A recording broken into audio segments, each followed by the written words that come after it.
Hi, this is Rajesh Sharma. ఒకరోజు break తర్వాత ఒక గాబరా పడే వార్త ఇది. డిజైన్ చెప్పాలంటే అందరికి కాదనుకోండి. మొన్నటి వీడియోలో నేను రీజనల్ రింగ్ రోడ్ సదరన్ పార్ట్కు సంబంధించి ఈ ఎక్కడైతే అలైన్మెంట్లు వేస్తున్నారో ఆ అలైన్మెంట్లు వేస్తున్న గ్రామాలకు సంబంధించిన రైతుల్లో చాలామంది ఆందోళనకు గురవుతున్నారు. ఒకటి, వాళ్ళ ఎంతో మమకారంతో ఉన్న భూములను కోల్పోతున్నామనేది. రెండవది, ఫైనాన్షియల్ యాంగిల్లో కూడా కోట్లలో పలుకుతున్న భూములు, అంటే ఇప్పుడు regional ring road southern part సేకరిస్తున్న ఏరియాలో ₹1,00,00,000 ఎకరం కాస్త అటు ఇటుగా ఉంది. కొన్ని చోట్ల 70-80 లక్షలు ఉంది, కొన్ని చోట్ల కోటికి పైన ఉంది.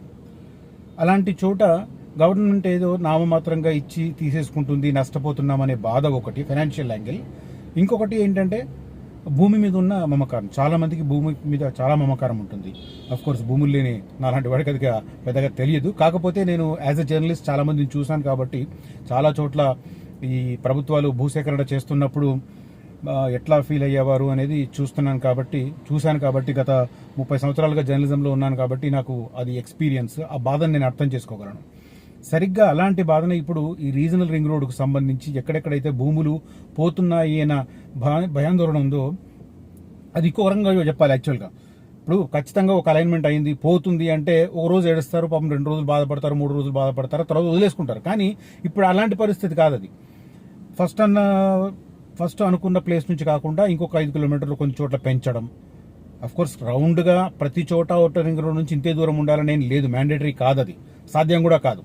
మనం ఔటర్ రింగ్ రోడ్ చూస్తే అది ఎగ్ షేప్ లాగా ఉంటుంది. పటాన్ చెరువు వైపు అలా లాగా తీసి అక్కడ ముత్తంగా దాకా తీసుకుపోయి దాన్ని ఇట్లా ఎగ్ షేప్ లాగా తీసుకొచ్చారు. సో అట్లా రౌండ్గా రీజనల్ రింగ్ రోడ్ అన్నంత మాత్రాన రింగ్ లాగా ఉంటుందని చెప్పి అనుకోవద్దు ఎవరైనా. అక్కడ స్థానికంగా ఉండే ఇష్యూస్, కొండలు గుట్టలు వంటివి కావచ్చు, ఇంకా కాలువలు చెరువులు లాంటివి కావచ్చు, ఇట్లాంటివి ఉన్న చోట, లేదంటే టౌన్ ఉన్న చోట కొన్ని అలైన్మెంట్లు, మార్పులు చేర్పులు ఖచ్చితంగా ఉంటాయి. అయితే గవర్నమెంట్ ఒకే నిర్ణయం తీసుకుని ముందుకెళ్ళిపోతుందా అంటే అట్లా కాదు. గవర్నమెంట్ ఏం చేసింది, ముఖ్యమంత్రి గారు చెప్పిన దాని ప్రకారం 3 అలైన్మెంట్లు సిద్ధం చేస్తున్నారు. 3 అలైన్మెంట్లు కూడా బహిరంగంగా అనౌన్స్ చేస్తున్నారా అంటే అలా చేయడం లేదు. ఎంఆర్ఓని అడిగితే నాకు తెలియదు అంటారు, ఆర్డీఓ స్థాయి అధికారిని అడిగినా నాకు తెలియదు అంటారు. కొంతమంది అయితే, ఇప్పుడు నాకు ఒక బాధితుడు, నేను మొన్నటి వీడియోలో కూడా చెప్పాను, పాపం కృష్ణ అని, వాళ్ళ భూములు పోతున్నాయనే విషయంలో బాగా ఆందోళన చెందుతున్నారు వాళ్ళ ఫ్యామిలీ. అతను ఏకంగా ప్రతిరోజు ఎవరికో అధికారికి కాల్ చేస్తున్నాడు, ఏమన్నా అప్డేట్ ఉందా అని. ఏకంగా కలెక్టర్ కూడా కాల్ చేశారట పాపం. కలెక్టర్ కాల్ చేస్తే కలెక్టర్ కూడా పూర్తి వివరాలు చెప్పకుండా దానికి సంబంధించి స్పెషల్ కలెక్టర్ ఉన్నారు, ఆయనతో మాట్లాడుకోండి అని చెప్పారట. సో ఇది ప్రభుత్వం మరి ఉద్దేశపూర్వకంగా చేస్తుందా లేకపోతే ఏందనేది అర్థం కాదు. కానీ పాపం భూములు పోతున్నాయా లేదు పలానాది ఇప్పుడు చేస్తున్నది అది పర్మనెంట్ కాదు, పలానా రోడ్డుకు అయ్యే అవకాశం ఉంది, ఇట్లాంటి ఏదైనా క్లారిటీ ఇవ్వాలి. ఏ నెంబర్ వేస్తున్నారో, ఏ కలర్ వాడుతున్నారో, ఏ కలర్ దేనికి సంకేతము. కొందరేమో రైల్వే ప్రాజెక్టులకు సంబంధించి ప్రచారం చేస్తున్నారట, కొంతమంది రీజనల్ రింగ్ రోడ్ కోసం భూసేకరణ అని చెప్తున్నారట, కొంతమంది ఏమో గ్యాస్ పైప్ లైన్ కోసం సర్వే చేస్తున్నారని రకరకాలుగా చెప్తున్నారు. ఈ రకరకాలుగా చెప్పడం వల్ల RRR చుట్టూ ఏదైతే భూములు పోతాయన్న ఆందోళన చెందుతున్న గ్రామాలు, గ్రామస్తులు, తర్వాత రైతులు, వాళ్ళ ఆందోళన పాపం వర్ణనాతీతంగా మారుతున్న పరిస్థితి. ఇదంతా ఇట్లా కంటిన్యూ అవుతుంటే ఇప్పుడు లేటెస్ట్ డెవలప్ ఏంటంటే రాత్రులు డ్రోన్లు ఎగురొస్తున్నారట. అది ఇంకా భయాందోళన కలిగించే విషయం. కొన్ని గ్రామాలలో ఎక్కడి నుంచి అంటే చౌటుప్పల్ దగ్గర నుంచి మనకు మాల్ మధ్య ఉన్న ప్లేస్, సంస్థాన నారాయణపూర్ కానీ, తర్వాత గట్టుప్పలు, అట్లాంటి వాటిల్లో రాత్రులు సాయంత్రం 6-7 నుంచి రాత్రి 11-12 దాకా డ్రోన్స్ ఎగురుతున్నాయట. ఒకే చోట 5 డ్రోన్లు 6 డ్రోన్లు అట్లా. అది పేపర్లో కూడా వచ్చింది, వార్తలు మీరు చూసుండొచ్చు. అతను నాకు కాల్ చేసి చెప్తున్నాడు, పాపం డ్రోన్లు ఎగరడం దేనికి సంకేతం, అది రాత్రిపూట. అంటే రాత్రిపూట డ్రోన్లు ఎగరేసి ఏం చేద్దాం అనుకుంటున్నారు? అసలే రీజనల్ రింగ్ రోడ్లో మా భూములు పోతున్నాయా ఆందోళన, ఆ భూములు పోతాయా లేదన్న మళ్ళీ అదొక కన్ఫ్యూజను, ఇదే కొనసాగుతుంటే పైగా మీ నుంచి ఇదొక అధికారులు ఎవరో క్లారిటీ ఇవ్వకుండా పై నుంచి ఇప్పుడు ఇది కొత్త రకం డ్రోన్లు, రాత్రులు డ్రోన్లు. అదే మరి డే టైంలో చేయొచ్చు కదా. డే టైంలో బాగా చెప్తా అధికారులు గ్రౌండ్లో ఉండి విలేజ్ పక్కన కూర్చోండి డ్రోన్లు ఎగిరేసి వాళ్ళే చేయదలుచుకున్న సర్వే వాళ్ళు చేసుకోవచ్చు కదా, జనాలకు కొంత క్లారిటీ వస్తుంది. అలా కాకుండా సింపుల్గా రాత్రులు ఎక్కడో చోట రహస్య ప్రదేశంలో కూర్చోండి, అక్కడి నుంచి డ్రోన్లు ఎగిరేసి సర్వేలు చేయడం, వాట్ ఈస్ దిస్? భయాందోళన ఇంకా పెంచుతుంది కానీ తగ్గించదు కదా. బాధను అర్థం చేసుకోవాలి, ఆ బాధను తగ్గించే ప్రయత్నం చేయాలి. కాకుండా బాధను మరింత పెంచి మరింత భయాందోళన పెంచే ప్రయత్నాలు, ఆ రకమైన కార్యక్రమాలు కరెక్ట్ కాదు. మరి అధికారులు ఇది ఉద్దేశపూర్వకంగా చేస్తున్నారా, లేకపోతే వారికి పాలకుల నుంచి గైడెన్స్ ఉందా, లేకపోతే డే టైం చేస్తే ఆ ప్రాంతంలో ఉన్న గ్రామస్తులు తిరగబడతారన్న భయం ఉందా, ఇట్లాంటివి కూడా కారణాలు కావచ్చు. సో ఏదేమైనా ప్రభుత్వం ఏం చేసినా బాధ్యత చేయాలి. ప్రభుత్వానికి రైట్ ఉంది, నో డౌట్. ఇప్పుడు రైతులు బాధపడతారు, భూముల యజమానులు బాధపడతారు, రైతులు కోల్పోయినందుకు, భూములు కోల్పోతున్నందుకు. కానీ అంతిమంగా కొత్త ప్రాజెక్టులు చేపట్టినప్పుడు తప్పదు. ఇప్పుడు ఫార్మాసిటీ కోసం 14,000 ఎకరాలు సేకరించింది. నిజానికి కేసీఆర్ ప్రభుత్వం 19,000 ఎకరాలు సేకరిద్దాం అనుకుంది. కానీ అప్పట్లో కాంగ్రెస్ నాయకులు స్థానికంగా కొన్ని ఆందోళనలు అవి చేసి భూములకు సంబంధించిన రైతులను కొంత రెచ్చగొట్టి ధర్నాలు చేయడం, దానివల్ల ఆ రోజు ఆ భూసేకరణ 13,976 ఎకరాల దగ్గర ఆగిపోయింది. సో ఇప్పుడు ప్రభుత్వం ఎలాగో సేకరించింది కాబట్టి దాన్ని ఇప్పుడు రేవంత్ రెడ్డి గారి ప్రభుత్వం ఇప్పుడు దాన్ని ఫ్యూచర్ సిటీ చేస్తుంది. నేను ఇవాళ కూడా ఫ్యూచర్ సిటీ ఏరియాకి వెళ్ళి వచ్చాను. ఎవ్రీడే ఒక అప్డేట్ అయితే ఖచ్చితంగా కనిపిస్తుంది. అమెజాన్ లాంటి సంస్థలు అక్కడ ఆల్రెడీ ఫ్యూచర్ సిటీ ఏరియాలో కార్యకలాపాలు ప్రారంభించినాయి. ఆ పక్కనే ఒక పెద్ద పవర్ గ్రిడ్ ఉంది. ప్రభుత్వం అనుకున్నది శరవేగంగా చేస్తున్న సంకేతాలే కనిపిస్తున్నాయి.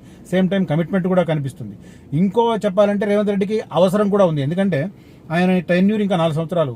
ఏదో ఒకటి తన ముద్ర పడే రకంగా చేశానని చెప్పుకుంటేనే నెక్స్ట్ ఎలక్షన్స్కి మళ్ళీ ఆయన వెళ్ళగలడు. అదర్వైజ్ ఆయనకు ఒక ఛాలెంజింగ్ టాస్క్ అవుతుంది. ఏం చేయలేని ముఖ్యమంత్రి మాకెందుకు అన్నట్టుగా రావచ్చు, అది ప్రజల్లో రావచ్చు, లేదా విత్ ఇన్ ద పార్టీ కూడా రావచ్చు. ఇబ్బందికరమైన పరిస్థితి. సో వీటిని అవాయిడ్ చేయడానికి ఆయన ఈ 4 ఏళ్లలో ఏదో ఒకటి సాధించాలి. కాబట్టి ఆయన లక్ష్యం పూర్తిగా ఫ్యూచర్ సిటీ వైపు ఉంది, విచ్ ఇస్ గుడ్, ఖచ్చితంగా గుడ్. కానీ RRR అనేది హైదరాబాద్కు మణిమకుటం కాబోతుంది. ఇంకా క్లియర్గా చెప్పాలంటే ఒక గేమ్ చేంజర్ కాబోతుంది. కానీ అట్లాంటి ఒక ప్రతిష్టాత్మకమైన ప్రాజెక్టును చేపట్టిన ప్రభుత్వం సేమ్ టైం దానివల్ల భూములు కోల్పోతున్న వారికి కూడా క్లారిటీ ఇవ్వాలి. అఫ్కోర్స్ మొన్న ఒక నిర్ణయం తీసుకుంది, మంచిదే. ఎందుకంటే ఆ పరిసర ప్రాంతాల్లో ఎక్కడైతే రీజనల్ రింగ్ రోడ్డు కోసం భూములు పోతున్నాయో ఆ భూములకు సంబంధించిన కొన్ని చోట్ల 2 రెట్లు, కొన్ని చోట్ల 3 రెట్లు, కొన్ని చోట్ల 4 రెట్లు, కొన్ని చోట్ల 5 రెట్లు భూములు ధరలు పెంచింది. దానికి అనుగుణంగానే కాంపెన్సేషన్ భూములు కోల్పోతున్న వారికి ఒక రకంగా న్యాయం చేస్తుంది. కానీ మార్కెట్ వాల్యూతో పోల్చుకుంటారు ఆ భూముల యజమానులు. సో మార్కెట్ వాల్యూను ప్రభుత్వం కాంపెన్సేట్ చేయలేదు.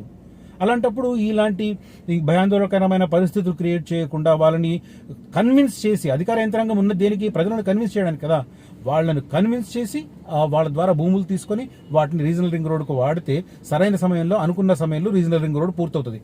నేను మొన్న నా యూట్యూబ్ దాంట్లో అది పెట్టాను, ఒపీనియన్ పోల్ పెడితే ఆప్షన్ రింగ్ రోడ్డు ఎప్పటి వరకు పూర్తవుతుంది 100% అని పెడితే, నేను 4 ఏళ్ళు, 6 ఏళ్ళు, 8 ఏళ్ళు, 10 ఏళ్ళు అంతకంటే ఎక్కువ అని పెడితే చాలా మంది 10 ఏళ్లను పెట్టారు. అంటే 10 ఏళ్ల దాకా రీజనల్ రింగ్ రోడ్ కాదు అన్న అభిప్రాయం చాలా మందిలో ఉంది.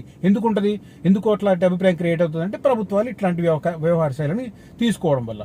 ప్రభుత్వాలే ట్రాన్స్పరెంట్ గా ఉండి ప్రభుత్వం చెబుతున్నది అధికార యంత్రాంగం పాటిస్తున్నది సేమ్ అని ప్రజలకు ఒక క్లారిటీ వస్తే, దానికి సంబంధించిన ఒక క్లియర్ పిక్చర్ ఉంటే అప్పుడు దే బిలీవ్ పలానా రోజు కల్లా ఇది అయ్యే ఛాన్స్ ఉంది అని నమ్ముతారు. కొంతమంది 4 ఏళ్ళు అంటున్నారు, బహుశా అలా అంటున్న వాళ్ళు రేవంత్ రెడ్డి కొద్దిగా దూకుడుగా పెడుతున్నారు కాబట్టి సాధ్యం అవుతుందని చెప్పి అభిప్రాయపడ్డారేమో.